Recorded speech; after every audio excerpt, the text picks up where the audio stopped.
car and we drive around and share our favorite song. 오늘 우리에게 주신 하나님의 말씀은 마태복음 5장 1절에서 12절 말씀입니다. 예수께서 무리를 보시고 산에 올라가 앉으시니 제자들이 나아온지라. 입을 열어 가르쳐 이르시되 심령이 가난한 자는 복이 있나니 천국이 그들의 것이미요 애통하는 자는 복이 있나니 그들이 위로를 받을 것이미요 온유한 자는 복이 있나니 그들이 땅을 기업으로 받을 것이미요 의에 줄이고 목마른 자는 복이 있나니 그들이 배부를 것이미요 긍휼히 여기는 자는 복이 있나니 그들이 긍휼히 여김을 받을 것이미요 마음이 청결한 자는 복이 있나니 그들이 하나님을 볼 것이미요 화평하게 하는 자는 복이 있나니 그들이 하나님의 아들이라 일컬음을 받을 것이미요 의를 위하여 박해를 받은 자는 복이 있나니 천국이 그들의 것임이라. 나로 말미암아 너희를 욕하고 박해하고 거짓으로 너희를 거슬러 모든 악한 말을 할 때에는 너희에게 복이 있나니 기뻐하고 즐거워하라. 하늘에서 너희의 상이 큼이라. 너희 전에 있던 선지자들도 이같이 박해하였느니라. 오늘 이 말씀에 많은 은혜 받으시기 바랍니다. 5장을 읽기 전에 여러분이 눈을 위로 돌려보시면 5장 바로 시작 전에 4장 23절부터 24절, 25절이 있는데 이 부분부터가 이 단락의 시작점입니다. 23절 한번 읽어볼까요? 예수께서 온 갈릴리에 두루 다니사 그들의 회당에서 가르치시며 천국 복음을 전파하시어 백성 중에 모든 병과 모든 약한 것을 고치시니 그의 소문이 온 수리아에 퍼진지라. 사람들이 모든 앓는 자, 곧 각종 병에 걸려서 고통당하는 자, 귀신 들린 자, 간질하는 자, 중풍병자들을 데려오니 그들을 고치시더라. 갈릴리와 데가볼리와 예루살렘과 유다와 요단강 건너편에서 수많은 무리가 따르니라. 마태복음 4장 23절, 24장, 25절은 예수님께서 이렇게 설교하시게 된 일종의 배경을 우리한테 짧게 세 절을 통해서 알려줍니다. 23절이 굉장히 중요한데요. 예수님께서 이 땅 가운데 일종의 선지자로서, 예언자로서 사역을 시작하시면서 한 일을 세 가지 단어로 요약합니다. 마태복음 4장 23절인데요. 예수님의 사역 중에서 중요한 건 세 가지죠. 첫 번째는 가르치시다입니다. 회당에서 가르치시며, 두 번째는 전파하다입니다. 천국 복음을 전파하시며, 세 번째는 고치시다입니다. 백성의 병과 약한 것을 고치시니. 그래서 예수님의 사역을 얘기할 때 이 세 가지 단어를 중시합니다. 세 가지 단어의 첫 번째는 어떤 거죠? 가르치시다입니다. 가르치시다. 가르치다는 건 뭘 얘기하냐면 이스라엘은 가르치는 공동체입니다. 회당이 예수님의 시대에 있었는데요. 회당은 어떤 곳인가 하면 성전은 예루살렘에만 있는 것입니다. 회당은 이스라엘 사람들이 뿔뿔이 흩어져 나가던 시대가 이제 시작되었는데 디아스포라 유대인이라고 얘기합니다. 그렇게 이스라엘 사람들이 수천 명 모이게 되면 이분들이 회당을 만들었어요. 회당은 이스라엘 사람들이 모이는 곳입니다. 즉 예를 들어서 믿는 사람들이 어느 곳에 이사를 가면 그곳에 교회를 찾아가듯이 이스라엘 사람들이 회당을 중심으로 삶의 공동체를 형성합니다. 이 회당은 그들에게 주신 율법을 계속 가르치고 배우고 또 특별히 토론하고 아이들에게 가르치는 곳이었습니다. 그래서 부모 세대들은 거기에서 모여서 이스라엘 사람으로서 공동체 교제를 나누고 아이들은 율법, 토라를 배우는 것이었습니다. 그래서 예수님께서는 회당에 들어가셔서 모세의 율법이 어떤 뜻인가를 가르치셨다는 거죠. 가르치는 것이 티처, 선생님이 할 일입니다. 예수님은 율법 교사로 일종의 활동하셨다, 이렇게 보면 좋겠고요. 두 번째는 어떤 것이죠? 전파하다입니다. 전파하다는 것은 전하다 이런 뜻인데요. 영어로는 proclaim이라는 단어를 씁니다. 이것은 그냥 자기가 동등한 입장에서 전하는 사람이, 스피커죠. 전하는 사람이, 말하는 사람이 앞에 있는 청중, 오디언스, 회중에게 동등한 입장에서 얘기하는 게 아닙니다. 이 프로크레임은 일종의 권위를 가지고 선포하는 것입니다. 듣든지 말든지 뭐 설득하는 게 아니고 프로크레임은 권위 있는 가르침으로 반드시 들을 수 있도록 권위로 일종의 누르는 것입니다. 영향을 주는 것입니다. 이게 이제 전파하다는 건데 우리가 여기서 선포라는 단어를 씁니다.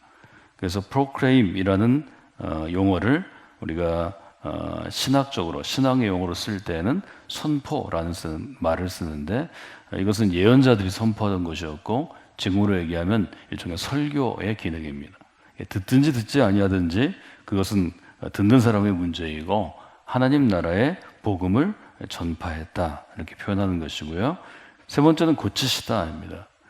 고친다는 것은 그 당시에 예수님이 사역하던 사람들의 삶을 잘 돌아보셔야 되는데 힘들고 어려운 사람들이었습니다. 경제적으로는 굉장히 가난한 사람들이었고 또 여러분이 아시는 것처럼 의학이 발달하는 20세기 이전에는 사람들이 어린아이들이 얘들 10명을 키우면 5명이 살기 어려웠습니다. 다 병에 걸려 죽었습니다. 평균 수명이 30살 정도밖에 안 되는 시대입니다. 오래 살 수가 없습니다. 병에 걸려 죽는 사람이 너무 많기 때문입니다. 배고파 죽고 병에 걸려 죽고 또 통치자를 잘못 만나면 시달려서 죽고 뭐 세금 내다가 또 일하다가 끌려가서 죽고 죽는 시대입니다. 그러니까 이미 몸은 여기저기 질병이 있고 이 당시에 제일 어려운 병이 피부병입니다. 뭐 잘 닦지 못하고 먹지 못하고 영양실조에 걸려 있고 병균들은 많고 뭐 주거 환경은 열악하고 못 사는 사람일수록 피부병 걸려 다 죽습니다. 예수님께서 그들을 긍휼함으로 하나님의 능력으로 약 먹지 않고 고치시지 않으면 그 자리에 죽을 수밖에 없는 사람들이 수십 명, 수백 명 됐을 것입니다. 실제로 예수님은 이분들을 고쳐주셨다는 거죠. 우리는 이것을 한자어로 치유라고 써서 고치시는 분, 치유자라고 부릅니다. 능력 있는 데는 사람이 모입니다. 따라다닙니다.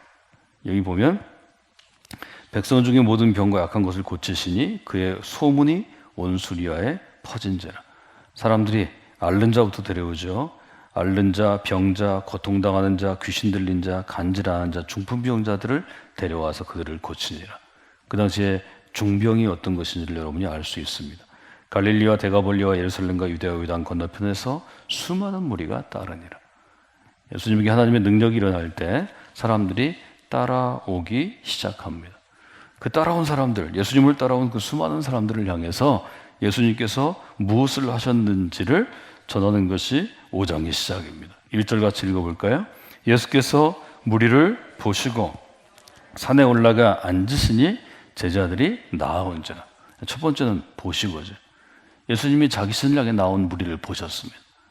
뭐 성경을 제가 다 인용하지 않겠지만 예수님은 그들을 볼 때 마음에 불같은 마음의 움직임이 있었습니다. 긍휼히 여기셨습니다. 왜 안 그렇겠습니까? 가난한 사람, 헐벗은 사람, 병에 걸려 죽게 된 사람들이 예수님을 향해 살겠다고 나오는 것입니다. 예수님께서 이들을 보시고 긍휼을 느끼신 것은 그냥 딱 죽어도 좋은 상황인데 살겠다고 나온 사람들이 많기 때문이죠. 몸이 아파 죽겠고 마음이 아파 죽겠고 정말 로마 제국에서 사는 게 힘든 사람들이 살겠다고 나온 것입니다. 하나님의 은혜는 하나님이 눈을 들어 아프고 힘들고 살겠다는 사람을 보실 때 일어납니다. 예수님께서 무리를 보시는 것, 이것이 사역의 출발점입니다. 하나님이 우리를 보셔야 합니다. 예수님은 어떻게 하시나요? 산에 올라가 앉으십니다. 여기 앉으신다는 것은 뭘 얘기하냐면 선생으로, 랍비로 가르치시겠다는 의도입니다. 옛날에 선생님이 앉으시면 그 앞에 제자들이 앞으로 나와서 가르침을 청했습니다. 앉으시니까 제자들이 어떻게 되죠? 나온지라 이렇게 되어 있습니다. 보셨습니다. 앉으셨습니다. 나오셨습니다. 헬라어이고 히브리어이고 성경은 동사에 굉장히 주목합니다. 움직임이 있는 것에 주목합니다. 움직임이 있다는 건 살아있다는 것입니다. 역사적인 처음의 설교가 여기 기록되어 있습니다. 이것은 굉장히 중요하죠. 처음이라는 것은 뭘 의미하냐면 앞으로 이분이 어떤 리더십이라면 어떤 일을 할지에 대한 목표점, 결승점을 설정하는 것입니다. 그래서 예수님 처음 설교가 중요합니다. 앞으로 내가 이러이러하게 하나님의 일을 하겠다. 사역하고 목회하겠다. 우리가 정체성이라고 부르죠. 앞으로 예수님의 사역이 어떠할 것인지 알게 됩니다. 예수님의 목표점은 하나님의 나라의 이루음입니다. 하나님 나라를 세우는 것입니다. 2절은 어떻게 되어 있죠? 입을 열어 가르쳐 이르시되. 똑같은 거죠. 입을 열어. 입을 여는 것은 말하기 위한 것입니다. 예수님의 말씀은 곧 가르치는 것입니다. 그래서 이르시되 말하고 이제 가르치시는 거죠. 그리고 여러분 잘 아시는 팔복이라고 부르는 이제 설교가 시작됩니다. 심령이 가난한 사람이, 마음이 가난한 사람에게 복이 있습니다. 하나님의 나라가 그들의 것입니다. 애통하는 사람, 슬픈 사람에게 복이 있습니다. 그들은 하나님께로부터 위로를 받게 될 것입니다. 온유한 사람에게 복이 있습니다. 그들은 땅을 선물로, 기업으로 받게 될 것입니다. 의에 줄이고 목마른 자는 복이 있습니다. 그들은 배부를 것입니다. 긍휼히 여기는 자는 복이 있습니다. 그들은 하나님으로부터 긍휼히 여김을 받을 것입니다. 마음이 청결한 사람들이 복이 있는데 그들은 하나님을 보게 될 것입니다. 평화케 하는 자, 화평케 하는 자에게 복이 있는데 그들은 하나님의 아들이요 하나님의 딸이라 부름을, 일컬음을, 인정을 받게 될 것입니다. 의를 위하여 박해를 받은 사람에게 복이 있는데 하나님의 나라가 그들의 것이 될 것입니다. 나로 인하여서 욕먹고 박해를 당하고 또 거짓으로 어려움을 당하는 악한 말을 듣는 여러분에게 복이 있는데 그 복이 있을 때 기뻐하고 즐거워하는 게 좋습니다. 하늘의 상이 크기 때문입니다. 너희 전에 있던, 여러분 전에 있던 예언자, 선지자들도 이런 박해를 받았습니다. 요약하면 이렇게 되어 있죠. 이런 사람에게 복이 있습니다. 예수님께서 지독하게 복이 없어서 이 땅 가운데 가난하고 헐벗고 굶주린 사람들에게 선물을 주시는 것입니다. 이런 사람에게 복이 있습니다. 거기 있는 사람들 중에서 여러 사람이 여기에 있죠. 그 사람은 가난한 사람입니다. 하나님이 거기 온 사람들에게 복을 주시는 것입니다. 여러분에게 복이 있습니다. 여러분처럼 가난한 사람에게 복이 있습니다. 슬픔을 가지고 그 자리에 온 사람들입니다. 두드러 맞고 뺏기고 억울하고 애쓰는 사람에게 여러분 다 슬픔이 있는데 복이 있습니다. 여기 온유한 사람은 부드럽다. 지금 우리가 좋은 상황에서 해석하니까 부드러운 사람, 하나님의 은혜를 받은 사람 다 이렇게 얘기하지만 힘없어 말 못하는 사람에게 복이 있습니다. 결국 이 땅은 여러분의 차지가 될 것입니다. 거기 있는 사람한테 얘기하는 것입니다. 긍휼히 여기는 사람에게 복이 있습니다. 여러분 불쌍하고 어려운 사람이 다른 사람 불쌍히 여길 때 복이 있는 것입니다. 다 그 자리에 있는 사람들을 위해서 예수님께서 얘기하십니다. 흔히 이 설교를 한국교회가 팔복 설교라고 불리웠는데 오해할 여지가 많습니다. 이 마태복음 5장은 하나님에게 이런 복을 받는 방법에 대한 설교가 아닙니다.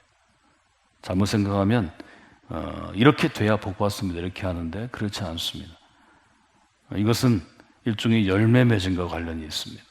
제가 여러분에게 마음의 정원을 가꾸는 네 번째 단계에 대해서 말씀을 드렸습니다. 마음의 정원을 가꾼다는 것은 하나님의 사람으로 하나님 나라의 백성으로 하나님 백성으로 하나님의 자녀로 살아가서 신앙생활을 잘해서 좀 자라나는 것입니다. 마음의 정원을 잘 가꾼다는 것은 우리가 그리스도인으로 나무로 얘기하면 큰 나무로 자라나는 것입니다. 나무는 일정한 크기가 지나가고 시간이 지나가면 열매를 맺습니다. 이 열매가 맺혀져야 하나님 나라의 백성이 될 수 있다는 것입니다. 정확하게 얘기하면 마태복음 5장 우리가 팔복이라고 하는 이 복이 있는 사람에 대한 설교는 하나님 나라의 백성들이 살아가는 삶의 방식에 대한 것입니다. 저는 여러분에게 하나님 나라의 백성들의 삶의 방식을 세 가지로 규정했습니다. 하나님의 때, 하나님의 길로, 하나님의 규모로 살아가는 사람. 바로 이 방식을 제가 세 가지로 얘기했는데 하나님의 때, 하나님의 길로, 하나님의 규모로 살아가면 심령이 가난한 사람이 됩니다. 애통하는 자가 되고 온유한 자가 되고 의에 줄이고 목마른 자가 됩니다. 하나님의 긍휼을 아는 사람이 되고 마음이 청결해지는 사람이 되고 화평케, 평화케 하는 사람이 됩니다. 제가 성서역을 통해서 구약을 이렇게 표현했습니다. 구약의 주제는 무엇인가 하면 하나님 나라의 백성들은 이 세상에서 어떻게 살아가야 하는가입니다. 이것이 율법의 핵심입니다. 이 땅에 살아가는 이스라엘 하나님의 나라의 백성들이 어떻게 살아가야 하는가? 즉 삶의 방식에 대한 것입니다. 마찬가지로 하나님의 백성은 어떻게 살아가야 되는가 하면 하나님의 길을 따르는 사람으로 살아가야 합니다. 구약은 하나님의 길을 따르는 방식과 하나님의 길을 따르지 않고 살아가는 이스라엘의 기록입니다. 여러분이 아시는 것처럼 하나님 나라의 길을 따라가라고 하나님이 약속의 땅을 주셨습니다. 그곳에서 이스라엘 사람들은 이스라엘 사람으로 살아갔습니다. 다윗이 나라를 세웠고 또 성전을 건축하고 왕궁을 건축하고 예루살렘 성이 수도가 되었습니다. 예수님의 시대가 되었을 때 어떤 일이 일어났나요? 이들은 하나님 나라의 방식으로 살지 않고 가나안 주변 나라 방식으로 살아갔습니다. 혹은 그들이 떠나온 땅 이집트의 방식으로 살아갔습니다. 즉 다른 길을 걸어간 것입니다. 다른 길을 걸어가서 결국 이들은 망하게 되었습니다. 예수님의 시대는 결국 망한 시대입니다. 이제는 그리스를 거쳐서 로마의 지배 가운데 있는 시대입니다. 성경은 계속해서 예수님의 조상들에게, 이스라엘 사람들에게 도전하죠. 가나안 땅에 들어가는 이스라엘 사람들을 향해서 신명기 30장에 보면 모세는 얘기합니다. 신명기 30장 15절 말씀인데 여러분이 암송해야 될 말씀입니다. 보라, 내가 오늘 생명과 복과 사망과 화를 내 앞에 두었다. 내가 오늘 내게 명령해서 너의 하나님 여호와를 사랑하고 하나님의 길로 행하고 하나님의 명령과 규례와 법도를 지키라고 얘기했다. 그리하면 너희들이 생존하고 번영할 것이고 하나님께서 주신 너희들이 차지할 땅에서 복을 누릴 것이라. 17절 18절 이렇게 되어 있죠. 그러나 내가 만일 마음을 돌이켜 듣지 아니하고 유혹을 받아 다른 신에게 절하고 그를 섬기면 내가 오늘 얘기하는데 너희는 반드시 망할 것이다. 분명하게 얘기하죠. 19절 이렇게 얘기하죠. 내가 오늘 하늘과 땅을 불러 너에게 증거를 삼노라. 내가 생명과 사망과 복과 저주를 내 앞에 주었은즉, 그 다음 읽어볼까요? 너와 내 자손이 살기 위해서는 생명을 택하고 내 하나님 여호와를 사랑하고 그의 말씀을 청종하고 그를 의지하라. 예를 들면 우리가 알고 있는 토라, 모세의 5권의 책으로 전해지는 이 토라의 핵심은 딱 이것입니다. 너희들은 하나님 나라의 하나님의 백성들이다. 그렇기 때문에 하나님을 사랑하고 하나님이 정한 삶의 규칙을 지키며 살아라. 그러면 복을 받을 것이다. 그렇지 아니하고 유혹을 받아서 가나안 땅의 옆에 나라, 이방 나라들의 영향을 받거나 또 이집트의 영향을 받거나 또 다른 영향, 즉 예수님의 시대는 로마의 영향을 받으면 너희들은 죽을 것이다. 굉장히 간단합니다. 토라를 요약하면 아주 간단한 것입니다. 하나님 나라의 백성은 어떻게 살아야 되는가 하면 하나님이 정하신 방식으로 살아야 합니다. 그렇지 않고 가나안 방식으로 살고 이집트 방식에 살면 죽는 것입니다. 예수님은 지금 가난한 사람들, 가난해서 소망을 잃은 사람들, 몸이 아파서 소망을 잃은 사람들, 로마의 지배나 아니면 유대인 지도자들에 의해서 삶의 소망을 뺏긴 사람들에게 얘기하는 것입니다. 여러분이 지금 이렇게 비참하고 가난하고 헐벗고 죽게 된 것은 하나님 나라의 방식을 버렸기 때문입니다. 내가 다시 얘기하는데 하나님 나라의 백성으로 살아가야 합니다. 하나님 나라를 이 땅 가운데 이루어야 합니다. 그러면 복이 임할 것입니다. 이 예수님 나라, 예수님의 설교의 핵심입니다. 복을 얻기 위해서 온유해지는 것, 복을 얻기 위해서 마음을 청결하게 하는 것, 일정한 효과는 있지만 하나님이 지금 원하시는 게 아닙니다. 여러분이 하나님 나라의 백성으로 살기로 결단하고 이 땅 가운데 하나님의 나라를 이루려고 노력하면 복이 임하는 것입니다. 그렇게 되면 여러분의 마음이 청결해지고 의에 줄이고 목마른 사람이 되는 것이고 하나님의 나라를 보며 애통하는 사람이 되는 것이고 심령이 가난해지는 것입니다. 이 순서가 중요합니다. 지금도 마찬가지입니다. 복받기 위해서 교회에 나오는 것은 그렇게 우리가 책망할 일이 아닙니다. 그렇게 해서 교회에 나와야죠. 그러나 하나님의 나라의 백성으로 하나님 나라가 무엇인지를 배우고 하나님 나라의 삶의 방식을 배운 우리가 여전히 처음 믿는 사람처럼 있다면 그것은 잘못입니다. 좀 자라나야 합니다. 어른이 돼야 합니다. 하나님 나라의 복은 이미 우리 가운데 임해 있는 것입니다. 하나님 나라의 백성으로 살아가면 그 복을 여러분이 확인할 수 있습니다. 누리게 되는 것입니다. 우리에게 중요한 것은 하나님이 이미 하나님의 자녀에게 혹은 하나님의 백성에게 허락하신 복을 자꾸 발견하고 누리는 것입니다. 오늘 삶에서 누리는 것입니다. 여러분의 삶에서 오늘 이 8가지 복뿐 아니라 하나님이 허락하신 모든 복이 임하는 하루가 되시면 좋겠습니다. 여러분, 복을 구하는 사람이 되는 게 중요한 게 아닙니다. 하나님을 모를 때는 복을 구해서 나오는 게 중요하지만 하나님을 알고 하나님 나라의 백성이 되겠다고, 내가 그리스도를 살겠다고 결단한 사람에게는 그 복을 이 땅 가운데 나누어 주는 사람이 되는 게 중요합니다. 하나님의 복을 여러분이 누리는 복, 여러분이 갖는 것이 작든 크든 나누십시오. 그리하면 하나님의 은혜와 복이 여러분에게 임하게 되고 여러분은 그것들을 더 크게 나누는 사람이 될 것입니다. 이것이 하나님 나라의 방식, 즉 하나님 나라의 규모입니다. 하나님께서는 하나님 나라의 진리, 감춰둔 것을 우리가 조금 더 알고 이 땅 가운데 살아가기를 원하십니다. 여러분이 그 하나님 나라에 대해서 도전받는 귀한 삶이 되게 하시고, 또 도전받을 때 하나님 나라의 복을 여러분들이 개인으로 채우는 게 아니라 체험하고 배워서 모르는 사람들에게 좀 알게 하는 그런 분으로 여러분의 삶의 목표를 설정하시면 아주 기쁨이 있는 삶이 될 것입니다. 여러분 인생은 어디에 목표를 두고 사는가가 중요합니다. 하나님이 높은 수준을 우리에게 요구하시는 거 아닙니다.